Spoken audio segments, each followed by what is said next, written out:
What's up, everybody? This is Luke Stokes. It is Thursday, 2:28 p.m., May 21st. Apparently, we're still talking about Steem. I don't know why, but it's interesting. Maybe I do know why. Maybe it matters because how we define blockchain and governance really impacts this entire industry and what we are trying to build, which is, well, at least what I'm trying to build, which is tools for global freedom, tools for nonviolent consensus, mechanisms for us to live better and create a better world for our kids. And so where we're at now, I just want to go through a little tweet thread and I'll kind of touch base on what's going on. I'm going to read this real quickly and then probably do a post about it. But just, it's right in the news, so I figured I'd do a little video so people can get caught up on what's going on. So a 51% attack on a proof of work chain is pretty well understood. And there's actually websites like this one where you can go to and it actually explains kind of how much does it cost to actually attack a proof of work chain. Now, some of this is exaggerated because you wouldn't be able to rent that much. You can't rent 90,000 petahashes that I know of. But some of these aren't so crazy. Like you would actually be able to pay, $360 or whatever and attack a chain. So 51% attacks are pretty well known. They're understood. They know what the costs are, the risks are, and there have been plenty of 51% attacks in proof of work chains before. But what I've been realizing is a lot of people don't understand delegated proof of stake. Delegated proof of stake means that the token holders, they get 30 votes, at least on Steem. And so the top 20 plus 1 from the backups get to define consensus. And that's 2/3 plus 1 or 15 out of 21. If one person controls multiple accounts, that's what's called a Sybil attack. That means a chain is being attacked. They set up sock puppets and they pretend to be individual people, which is the entire intent of a distributed, delegated proof of stake system. It's supposed to be separated out, individuals. But if one person controls all of it, it's being attacked. And that's exactly what happened. The community votes with their stake for trusted validators who build a reputation to earn the right to protect the chain. That's how it's supposed to operate. And this is not at all what's happening on Steem and hasn't been for almost 2 months now. And I'll just use an example just from, yesterday, this account was just created. You could tell it has no reputation, no posts, 0 posts, just created. This is just one example. There's nothing there.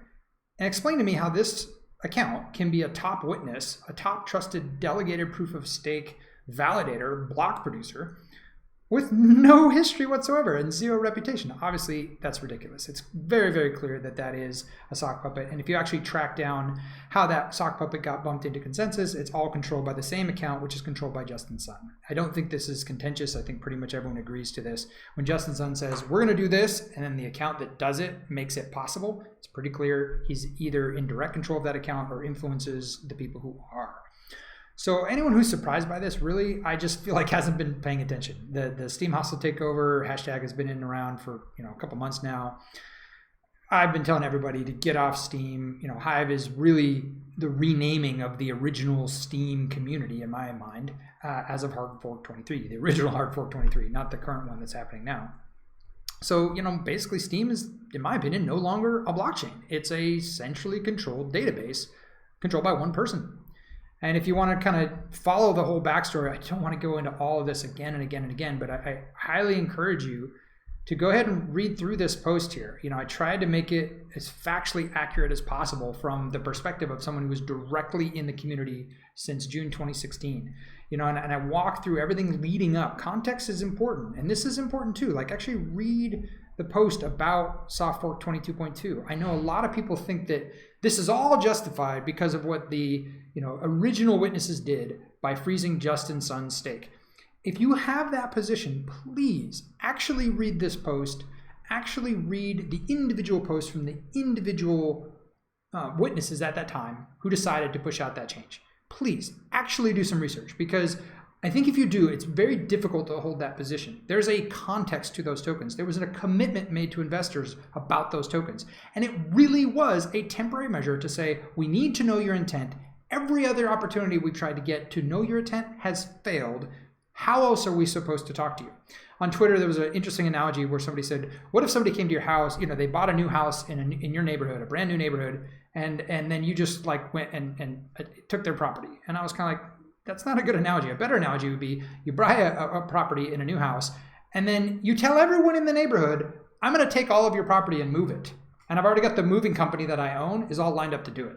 Like, how do you think the neighbors would respond? They'd be like, what the fuck? You're going to do what? And that's essentially exactly what happened. When Tron came in, they said, Steem community, we're taking your tokens, we're moving them to Tron. And look, here's a post by Poloniex, which is an exchange we control. And they're talking about a Steem to Tron token swap. And this was just completely beyond, with no consensus of the actual community. People were like, what are you doing? No, we didn't agree to any of this. So eventually you're trying to talk to this neighbor, right? Like, hey, what's going on? What about that threat you made? What about this moving company that's lining up trucks? Like, we're getting a little freaked out here. Are you threatening us? Are you threatening our property? And there's no communication. I think it's reasonable that eventually those neighbors are going to show up at that dude's doorstep. And eventually they're going to block his driveway and be like, look, we're not letting you drive off to work today. We didn't know what the frick is going on here. Are you threatening us or not? If you're threatening us, we're going to respond accordingly. And that's essentially what happened. And if people think like, that all of a sudden Justin Sun was like, oh my gosh, these thieves, these terrible people are doing it. It's not true. Like, read his own words right as it happened. Read 3 months ago, read this. Not a single negative comment in this. It's all about working together. It was like, oh, we were surprised. We weren't expecting this, but there's nothing about any theft or stealing or anything of that nature. So it's completely ridiculous to claim that the narrative is, oh, it's all okay because of what you guys did first. Come on now. Do some research, actually understand the situation, and more importantly, understand the context of those specific tokens. Now, again, I'm not going to claim it was an easy decision. I'm not going to claim that mistakes weren't made. I mean, if you go through and read through my own post about this, read through this whole thing, you can understand mistakes were certainly made, but I do not believe those mistakes were in any way immoral or criminal. And this is critically important because when you cross that threshold and you start stealing from people or you start attacking them, that's not okay. And so going through this stuff, I just want to clarify that the intention was to figure out what was going on. Once we figured that out, once we started to see the censorship on steemit.com, which actually included one of my accounts, Luke Stokes MHDH, we started to see censorship on the HiveMind API, which means that didn't just impact Steemit, that actually impacted SteamPeak and Busy and the other sites as well. And then eventually we started to actually see censorship on chain. And there were a number of accounts that directly got censored on chain, which to me is just, that's ridiculous. There's no justification for that whatsoever. Those accounts should not have had their accounts frozen. And it was just, in my opinion, just a cheap shot. They basically were just like, well, if you can do it, we can do it too, without any respect for the community, without any respect for the commitments made about those tokens, both in the roadmap and in videos and many other things. So it was just a direct attack on property that was actually owned and had no actual commitments whatsoever with anyone.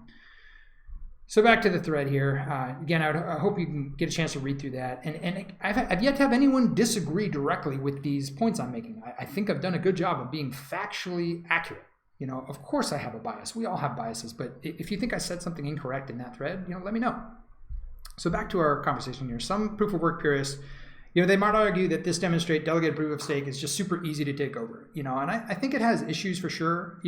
But if you look at the cost to actually do a 51% attack, it's for smaller chains, it's pretty easy. And I don't think that's the case with what we have here. In a hostile situation, and I like this layer 0 concept that's being discussed. It's basically the community that believes in the token and the blockchain itself. That is the lowest level security on the chain because they either spend electricity to mine on that algorithm as opposed to a different one for proof of work, or they spend the tokens to do proof of stake, or they spend their tokens to delegate and do delegated proof of stake.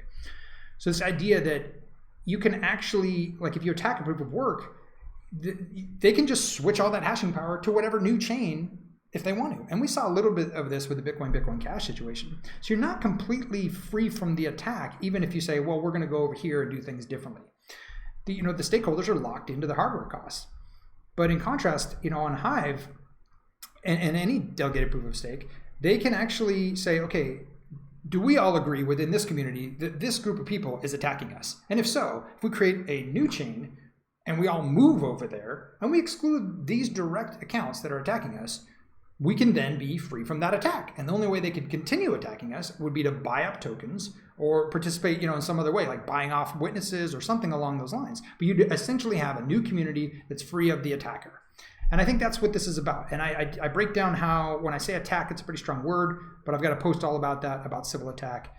Go ahead and check that out if you're not clear on how Steem was actually being attacked by the Steemit Corporation and by Justin Sun directly. So this basically ends the attack. So then the last point here is that the only way this will be profitable is if the group that's attacking. Hey, what's up, girl? My little girl's coming in. I'm doing a video. You want to say hi? This is a little bit. Hi to what? Oh, we're doing a video. You gotta wait for me to finish my video, though. So the only way the attack can be successful is if the people, they leave, and then the people continue to pretend that they have consensus on the original blockchain, which is just ridiculous. It's if everyone that is there just leaves, and there's no more consensus there. There's no distributed consensus, and it's just one person controlling what is really essentially at that point effectively a private database. And if it's a private database at that point, like, really, what's the point, right? Like, if it's a private database, at that point, it makes no sense. Like, at that point, and this is what the question I want to ask, at what point is it no longer a blockchain? If I spin up a blockchain and I pretend that it's distributed and I run it on my own computer by myself, is it really a blockchain? Or am I just using distributed ledger technology for my own private database? If I am the full, wizard that can control everything, how is that actually a blockchain in the regular sense of the word that people think of blockchains? So I think, and I've said this for months now, I don't think Steem is a blockchain. I think it's a private database controlled by a single individual. I think everything that gave it security as a blockchain, that layer 0, that community, has mostly left already. The witnesses, the applications, the stakeholders, they're all, most of them, I don't want to say all, but most of them are powering down and selling their tokens and moving over to Hive. So I want to remind people, pay attention to these things. It's really important that we get these governance systems correct, because if we don't do it right, this is my little girl Monet here, if we don't do it right, we're not going to have, systems that are built on voluntary consensus that don't use threats of violence and theft and all these terrible things in order to figure out how they want to interact as a community and eventually build tools for society. So we have to learn from these things. It's kind of sad that we're still talking about Steem, because again, I've forgot about Steem a long time ago, mostly because it's like, who cares? It's a private database. I'm over at Hive. I'm doing my thing. And as soon as we can get our, the tokens of value that we built on Steem out, I think you're going to see now that it's a 4-week power down, my prediction is, again, not financial advice, but my prediction is 4 weeks from today, you're going to see a lot of people bashing on Steem. Everyone that had any kind of value there will have gotten it out, and they'll just say, guys, there's no point in being on this. It's completely controlled. You should get out. So I imagine that's going to happen. Again, I'm not giving you financial advice. You got to do what you want, but I would say at least do some research on the backstory of what's happened, what the Steem blockchain is today, whether it's still considered a blockchain or not, and where things are going.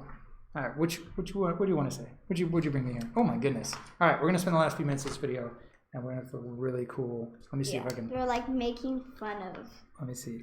Oh, ice cream, cool. Because his ice cream was falling on his face. They were making fun of him because the ice cream's falling on his face, and I should have. Oh, my blue shirt is like. Oh, look! This guy's invisible right here. Look, see, look, you could, because it kind of shows up a little bit funky. Yeah, see that? But he's yellow. I know he's yellow. That's super weird. Okay, and then let's see what this one. And then they say they're that's so nice. And then they said, "I'm sorry."